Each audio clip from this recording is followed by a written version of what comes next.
Sound check.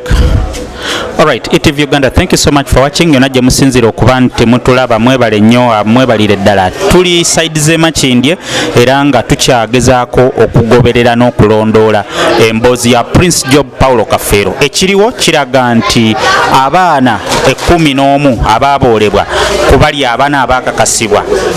bagambibwa nti be baana ba Kafeero ab'omuntu mbwe be yazaala baddukira mu kkooti era ne bafuna court order ebakkiriza okuziikula kitaabwe basobole okumanya ekituufu. Ndi wano n'omukulu agambibwa okuba nti yawangalako ne Prince Job Paulo Kafeero emyaka emingi ennyo. Twagala tufune endowooza ye ku bigenda mu maaso n'embeera nga bweri. Nkwaniriza taata. Nange nyaniriza bonna abatulaba n'abatuwuliriza. Amanya gange bampita Rashid Sewagudde.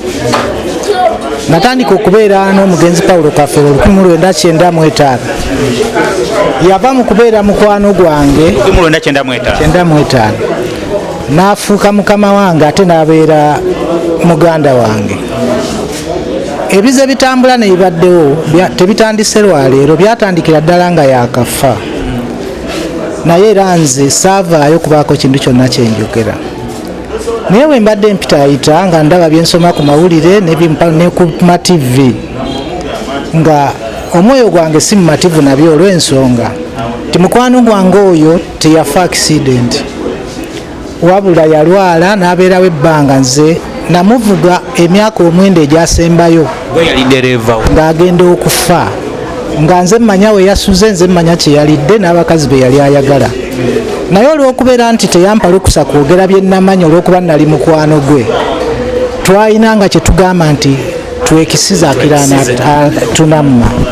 Emyaka gyange ng'omusajja omukulu siyinza ate kuddamu ebyo ne nga nti Kafeero yayina abakazi bangi, yazaala abaana bangi. Naye nze nasobolanga okunyumya naye okuva ku makya ne tugenda ne tukola ne tunnyuka gye twakoze oba mbalala n'envuga ne tutuuka e Kampala ne tukyama ku bbaala we yali ng'ayagadde ne tutuula. Era mu mirundi egyo mirundi mingi ne yafunanga obulwadde n'atuuka okuba nga atidde ng'awoza agenda kufa, nga mmotoka tuli munze naye n'aŋŋamba nti bannange abaana bange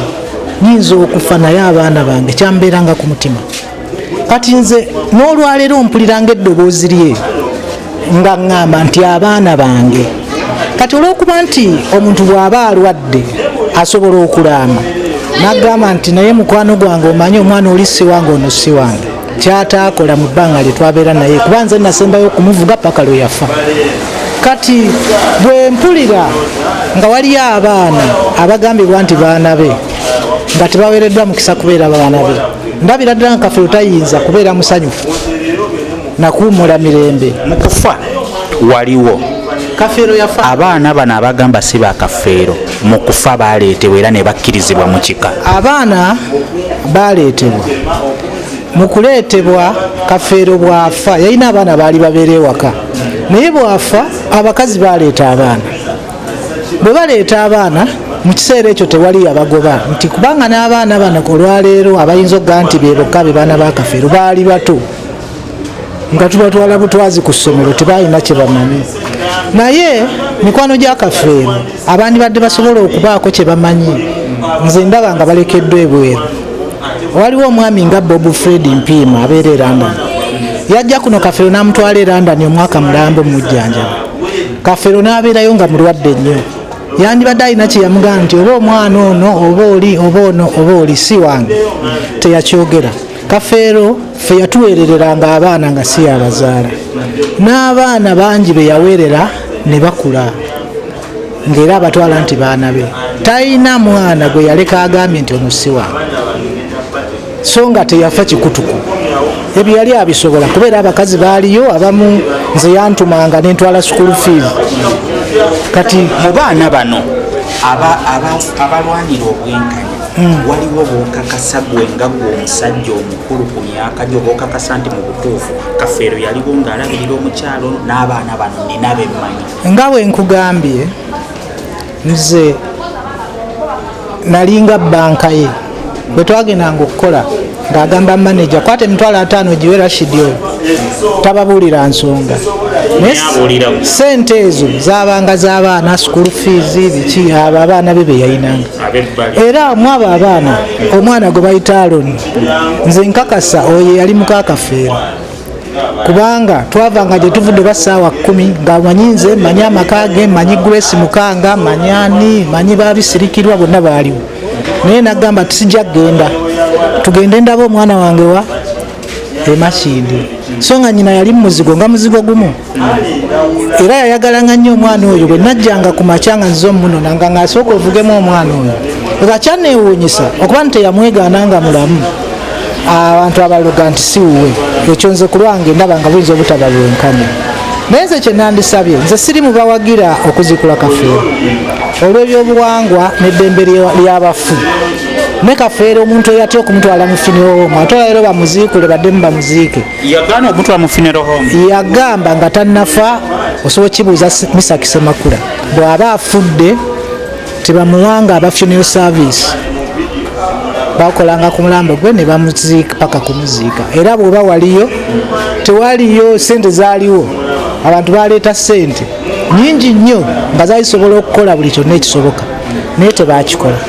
naye nze omulanga gwenkubira abaana ba Paulo Kafeero nze bo n'abo abakulu abagoba bannaabwe bammanyi nti nabeeranga ne kitaabu yayagala nnyo abaana be ne tukolanga nga tutambula ku makya emisana n'ekiro obudde ne bukya naye nga ŋŋamba tukole lwa nsonga emu olw'abaana baffe nze sirowooza nti Kafeero ayinza okuba omusanyufu nga waliwo omwana we asula enjala oba ali obubi oba yaboolebwa nti si mwana we abeere nga talina kika kati embeera eri wano bamuziikule tebamuziikula waliwo abakulu eggulo ababadde ku TV omuli Balamu agamba yali mukwano gwa Kafeero Misaki mukwano gwa Kafeero ne Swazi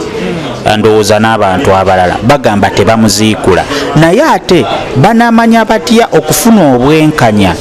obutuufu n'okutegeera bakiyita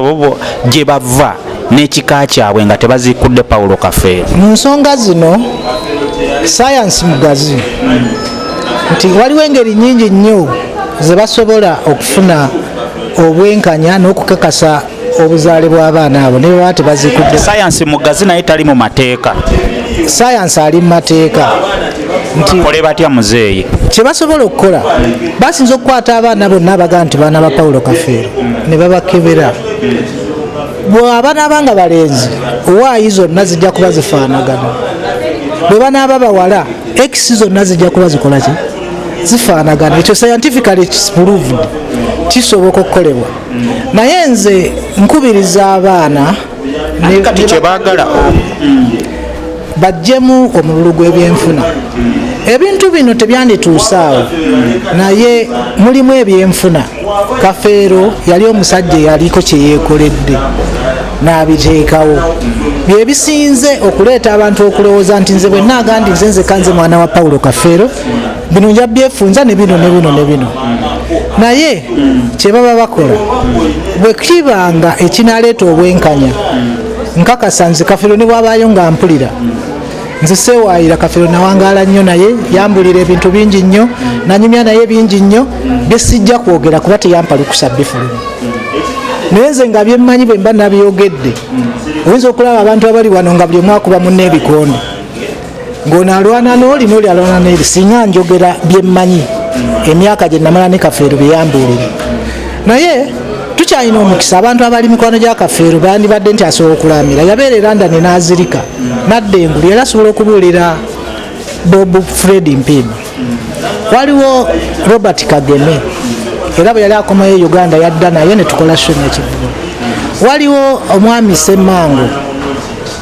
Kafeero yeekweka ng'avudde e London omwezi mulamba nga tewali amanyi okujjako nze naye nga yali wa mwami Semmango nga buli lunaku banyumya emyaka gyonna bizinensi zonna nga zigwera wa Semmango yandibadde amanyi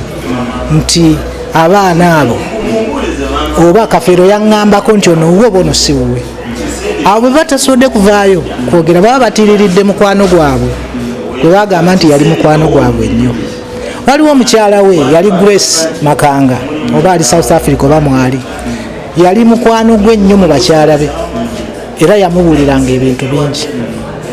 naye waliwo abantu abatalumirwa Kafeero nga mulamu abeefudde olwaliro nti balumirwa nnyo Kafeero n'abaana be n'ebintu bye basinze okutabangula abaana abo olw'ebyenfuna naye nga Kafeero ebintu ebyo byali bibwe omuntu omu naye nga tukola netukuba kaalo ku kaalo netumalako omwaka tolaba nti waliwo obuzibu nga tukola kati bano ababyagala balowooza binaabamala waliwo obuzibu abaana bwe babakebera omusaayi bagukebera batya tuyinza obutagendayo nyo oyinza okuba tewabimanyako naye